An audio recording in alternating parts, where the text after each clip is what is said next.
Hello everyone! In this video, I will show you how to create a one-page website in WordPress.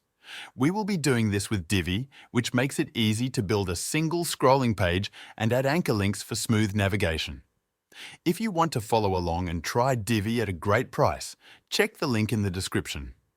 Go to the page where you want to create your one-page layout. Click Edit with Divi to launch the visual builder. Once inside, start by adding a new section for your hero area. This is usually where you place a headline, a short description, and a call to action button. Think of this as the top part of your site that welcomes visitors. Below the hero section, add more sections for each part of your site. For example, you can create a work experience section, a skills section, a portfolio section, and a contact section. Each section should focus on one main topic so the layout feels clear and organized. You can use text modules, images, blurbs, and call to action modules to fill out the content. Now, to make the navigation work, open the settings for each section. In the Advanced tab, you will see a field for CSS ID. Give each section a simple ID name, such as Hero, Work Experience, Skills, Portfolio, or Contact. These IDs are what we will use to create smooth scrolling links. Now go to the menu area in WordPress and create a new menu. Give it a name like One Page Menu and then click on Create Menu. After that, set this menu as the primary menu and click on Save. You'll see that the home page appears under the Recent Pages list, so just check the box for Home and click Add to Menu. Next, we need to add the custom links for the different sections of the page.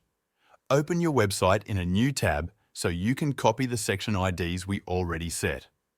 The first one is the Hero section, so in the Custom Links panel type Hero as the URL and Home as the link text, then click Add to Menu. After that, do the same for the Work Experience section by adding Work Experience as the URL and Work Experience as the link text, then add it to the menu. Now we'll add the Skills section. In the Custom Links area, enter Skills as the URL, set the link text to Skills, and then click Add to Menu. Finally, we'll add the Projects section. For this one, type Projects in the URL field, give it the link text Projects, and then add it to the menu as well. Once all of these links are in place, click Save Menu. Now go to Settings. Reading, switch the home page option to a static page and select the home page you created with Divi. Save the changes and open your site again. You'll now see your home page displayed as the static front page with the new menu at the top. Try clicking the menu items. If you click on Work Experience, it will smoothly scroll down to the Work Experience section. Clicking on Skills will take you directly to the Skills section, and selecting Projects will bring you to the Projects area. In this way, you've built a simple one-page website using Divi with smooth, scrolling navigation. From here, you can make the design more polished by using the Divi Builder to style each section, or even use the Theme Builder to create a custom header and footer. You can also remove any default widgets you don't need so the layout looks cleaner. If you want to try Divi at a great price, remember to use the link in the description.